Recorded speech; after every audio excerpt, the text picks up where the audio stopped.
Hi welcome to Shri Mallika's kitchen. ఈ ఛానల్ని ఆదరించిన ప్రతి ఒక్కరికి మా హృదయపూర్వక నమస్కారములు. ఇవాళ చాలా అంటే చాలా బెస్ట్ అయిన రెసిపీతోని మీ ముందుకు వచ్చానండి. చాలా అంటే చాలా బాగుందండి.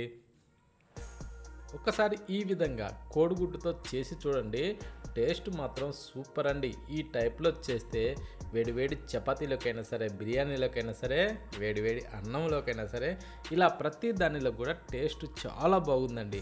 ఒక్కసారి ఈ టైప్లో చేసి చూడండి, రుచి మాత్రం అద్భుతం అండి. ఓన్లీ కోడిగుడ్డు పైన తెల్లదే కాకుండా లోపల పచ్చ సొన్నతో సహా మంచి టేస్టీగా తినచ్చండి ఈ కోడిగుడ్డుతోని. ఓకేనా? దాని గురించి ముందుగా ఒక 4 కోడిగుడ్లు అయితే ఉడకబెట్టి రెడీ చేసి పెట్టానండి. ఓకేనా? ఇప్పుడు ఈ కోడిగుడ్లు మనం ఏం చేయాలంటే, నేను దీన్ని కోడిగుడ్డుని ఇలా మధ్యలోకి కట్ చేశానండి. అంటే అడ్డంలో కాకుండా ఇలా నిలువుగా కట్ చేసి, ఈ లోపల ఉన్న పచ్చ సొన ఏదైతే ఉందో ఆ పచ్చ సొనని నలిగిపోకుండా ఇలా తీసి పక్కన పెట్టేసుకునేసి, ఇప్పుడు ఈ కోడిగుడ్డుని ఏంటంటే ఈ పైన ఉండే వైట్ దాన్ని ఈ టైప్లో ముక్కలుగా చేశానండి. ఓకేనా? అంటే ఇప్పుడు ఒక్కొక్క దాన్ని వచ్చేసి 8 భాగాలుగా చేశాను. అంటే హాఫ్ వచ్చేసి 4, హాఫ్ వచ్చేసి 4, ఆ టైప్లో ఒక్క కోడిగుడ్డును వచ్చేసి 8 భాగాలుగా కట్ చేశానండి. ఓకేనా? ఒకవేళ కొంచెం ఇలా పొడవుగా కూడా కావాలన్నా కూడా మనకు నచ్చిన మోడల్లో కూడా దీన్ని కట్ చేసుకోవచ్చండి. వచ్చే నష్టం అయితే ఏమీ లేదు. ఓకేనా? ఇప్పుడు దీన్ని ఈ టైప్లో మొత్తం ముక్కలుగా కట్ చేసి, ఈ పచ్చ సొన ఏదైతే ఉందో అది నలిగిపోకుండా జాగ్రత్తగా పెట్టేసుకునేసి, ఇప్పుడు కట్ చేసుకున్న వాటిని తీసి ఒక బౌల్లో అయితే వేసుకోవాలండి. అంటే ఈ వైట్ పీసులన్నీ బౌల్లో వేసుకునేసి, ఈ పచ్చ సొన ఏదైతే ఉందో దాన్ని పక్కన పెట్టేసేయాలి. ఇప్పుడు దీంట్లో చిటికెడు పసుపు వేసేసి, ఆ తర్వాత సగం టేబుల్ స్పూను కారం వేసుకోవాలి. ఇప్పుడు ధనియాల పొడి కూడా ఒక పావు టేబుల్ స్పూన్ వేసి, గరం మసాలా అది కూడా ఒక పావు టేబుల్ స్పూన్ వేసుకోవాలి. ఇప్పుడు సాల్ట్ అండి, అది ఒక చిటికెడు వేసుకునేసి, ఇప్పుడు నిమ్మకాయ అండి, నిమ్మకాయని సగం తీసుకునేసి, అది మంచి రసం వచ్చేటైతేనేమో సగం సరిపోతుందండి, లేదంటే కాయ వేసుకోవాలి. ఇప్పుడు దాంట్లో ఉన్న గింజలు అయితే తీసేసుకునేసి, ఇలా నిమ్మరసాన్ని బాగా పిండుకొని ఈ టైప్లో ఈ మిశ్రమాన్ని బాగా కలిపేసుకోవాలండి. ఓకేనా? ఇప్పుడు ఈ ముక్కలన్నింటికి బాగా పట్టే విధంగా మనం వేసిన ఈ పొడులన్నీ బాగా కలిసే విధంగా బాగా కలుపుకొని దీన్ని మూతపెట్టి ఒక 10 నిమిషాలు ఊరబెట్టుకోవాలండి. ఓకేనా? ఇప్పుడు దీన్ని పక్కన పెట్టేసుకోవాలి. ఇప్పుడు ఒక మిక్సీ జార్ తీసుకునేసి, ఒక 4 ఉల్లిగడ్డలు, అంటే నేను చిన్న సైజు ఒక 4 తీసుకున్నా అండి, పెద్ద అయితే 2 కానీ 3 కానీ సరిపోతాయి. ఓకేనా? ఇప్పుడు దాంట్లో కొద్దిగా అల్లము, వెల్లుల్లి వేసుకునేసి, ఒక టేబుల్ స్పూను సాల్ట్ వేసుకోవాలి.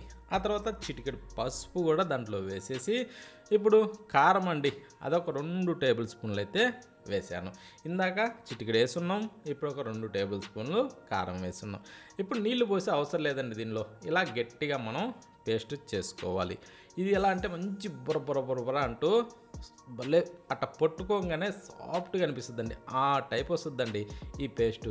ఈ విధంగా ఈ పేస్ట్ని తయారు చేసుకునేసి కాస్త అలా పక్కన పెట్టి, స్టవ్ మీద ఒక ప్యాను లేదా కడాయి పెట్టుకునేసి, దాంట్లో ఒక 2 గంటలు ఆయిల్ వేసుకొని కొంచెం వేడెక్కనిచ్చేసి, ఊరబెట్టిన ఈ కోడిగుడ్డు ముక్కల్ని ఇందులో వేసేసుకోవాలి.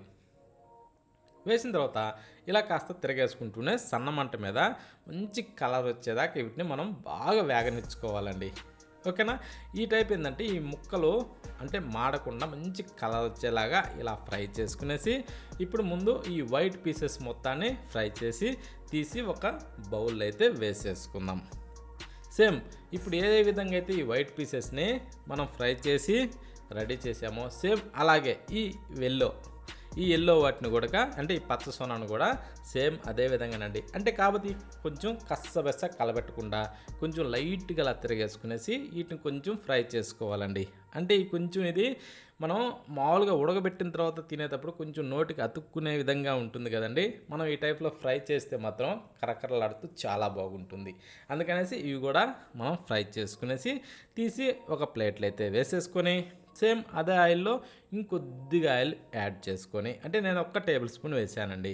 ఆ తర్వాత ఆవాలు 1 టేబుల్ స్పూను, జీలకర్ర సగం టేబుల్ స్పూను దాంట్లో వేసి కాస్త అలా కలిపేసుకుందాం.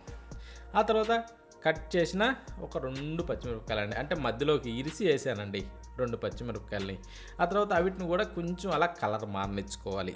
ఇప్పుడు కరివేపాకు ఒక 4 రెబ్బలు దూసి మంచి వాసన వచ్చేదాన్ని చూసుకునేసి దూసి అందులో వేసేసుకునేసి కొంచెం చిటపట్లాడినిచ్చి ఇప్పుడు మనం ఏదైతే ఇందాక గ్రైండ్ చేసామో ఆ పేస్ట్ని ఇందులో వేసేసుకుందాం. కొంచెం గట్టిగా ఉంది కదండు, పరటానికి కొంచెం ఇబ్బందిగా ఉంటుంది. అలా చేతైనా సరే తీసి అందులో వేసేసుకొని అదే మిక్సీ జార్లో కొద్దిగా నీళ్ళు పోసి అలా కుప్లిచ్చి అడుగు పొడుగు ఉన్నదాన్ని అలా కుప్లిచ్చి అది మొత్తంగా అందులో వేసేసుకొని కాస్త ఇలా బాగా మిక్స్ చేసుకుంటూ కొద్దిసేపు దీన్ని అలా పచ్చి వాసన పోనివ్వాలండి.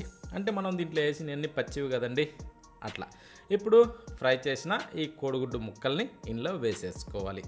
వేసిన తర్వాత దీన్ని కాస్త అలా తిరగేసుకుంటూ ఈ పేస్ట్లు ఏంటంటే కొంచెం వీటిని ఈ ముక్కల్ని కాస్త ఇనకనివ్వాలండి. అంటే ముక్కలకి ఈ పేస్ట్ అనేది కొంచెం పట్టాలి. ఆ టైపు కొద్దిగా ఉడికించుకోవాలండి. ఇలా కొంచెం తుకతుక అన్నిచ్చేసి ఇప్పుడు ఈ పచ్చ సొన ఏదైతే ఉందో ఆ గుడ్డును కూడా ఇందులో వేసేసుకునేసి అల్కవుగా అలా తిరగేసుకోవాలండి. ఈ టైప్లో అల్కవుగా దీన్ని తిరిగేసిన తర్వాత ఒక్క 3 నుంచి 4 నిమిషాల సేపు ఈ పేస్ట్ కొంచెం గుత్తంగా అవనివ్వాలి. అంటే కొంచెం చిక్కగా అవ్వాలి, నీరు అన్నది లేకుండా పూర్తిగా పీల్ చేసుకునేసి అలా రావాలండి. అలా వచ్చిన తర్వాత ఇప్పుడు కొత్తిమీర వేసేసుకునేసి లైట్గా అలా తిరగేసుకునేసి ఒక్కసారి సాల్ట్ అవి చూసుకునేసి ఇప్పుడు మనం ఏం చేయాలంటే స్టవ్ ఆఫ్ చేసేయాలండి. అంటే దీని ప్రాసెస్ ఇంతే, కానీ దీని తర్వాత ఇంకొద్దిగా వేరే ప్రాసెస్ ఉంది. కాబట్టి ఇప్పుడు స్టవ్ ఆఫ్ చేసి ఒక నిమ్మకాయని తీసుకునేసి సగం దబ్బండి, గింజలు తీసేసి మంచి రసం వచ్చేదైతే సగం సరిపోతుందండి. లేదా కొంచెం రసం తక్కువ అనిపిస్తే ఒకటి వేసుకోండి, ఇబ్బంది ఏం లేదు, ఓకేనా. ఇప్పుడు దీన్ని బాగా అలా పిండేసుకునేసి అలా కొద్దిగా కలిపేసుకోవాలి. అది అలా స్టవ్ ఆఫ్ చేసి కొంచెం చల్లారిన తర్వాత వేడి మీద మాత్రం వేయొద్దండి. వేడి మీద వేస్తే కొంచెం సేదు అనిపిస్తుంది. అందుకోసం అనేసి కొంచెం చల్లారనిచ్చి అప్పుడు వేసుకునేసి దాన్ని అలా మిక్స్ చేసుకునేసి ఇప్పుడు సర్వ్ చేసుకొని తినండి. ఎంత బాగుందంటే అంత బాగుందండి. నేనైతే ఒక పట్టు పట్టానండి. చపాతీలోకి అయితే మొత్తం నెంబర్ 1గా అనిపించింది. ఈ టైప్లో ప్రతి ఒక్కరు ఖచ్చితంగా చేయండి, కడుపు నిండా తింటారండి. మరొక వీడియోలో కలుద్దామా?